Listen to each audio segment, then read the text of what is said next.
Friends, मैं आज आपको ग्रामर के बहुत ही इम्पोर्टेंट इंफॉर्मेशन मैं आपको देने जा रहा हूं। तो जो बच्चे school lecturer grade second REET SSC bank peon की जो तैयारी कर रहे हैं वो बच्चे स्पेशली देखें। आज मैं एक बहुत इंपॉर्टेंट आपको जानकारी देने जा रहा हूं, बहुत बारीक जानकारी कि व्हाट इज एडवर्ब और एजेंट, कि एडवर्ब और क्या होती है और एजेंट क्या होता है। देखो, एडवर्ब क्रिया विशेषण, एडवर्ब और एजेंट एक ही होता है। एडवर्ब क्या होती है? जो वर्ब को ऐड करती है, यानी कि जो किसी नाउन को, किसी प्रोनाउन को, किसी एडजेक्टिव को, किसी एडवर्ब को, किसी कंजक्शन को या किसी सेंटेंस को जो डिफाइन करती है वो एडवर्ब होती है। और एडवर्ब की पोजीशन क्या होती है वाक्य में? एडवर्ब की पोजीशन वाक्य में होती है कि जिसको डिफाइन करती है ये उसके साथ में यूज होती है, उसके पहले यूज होती है। और एडवर्ब कई प्रकार की होती है। एडवर्ब ऑफ प्लेस होती है, एडवर्ब ऑफ टाइम होती है, एडवर्ब ऑफ रीजन होती है। तो एडवर्ब और एजेंट एक जैसे होते हैं। वही हाउ का, व्हेन का, व्हाई का, how many, how much, how far, how long का जो जवाब देती है वो एडवर्ब होती है। और एजेंट भी जो होता है वो एडवर्ब ऑफ मैनर, जो हाउ का जवाब देता है वो एजेंट होता है।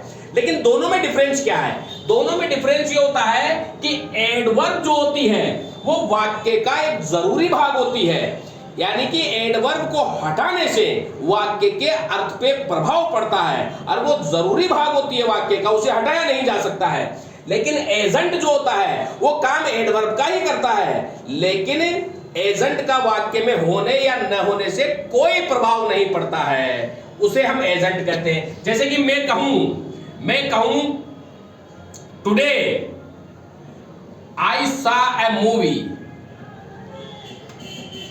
last day या yesterday I saw a movie, मैंने बीते हुए कल एक मूवी देखी। तो yesterday जो है वो यहां पे एक एडवर्ब का काम कर रही है। लेकिन मैं कहूं I am playing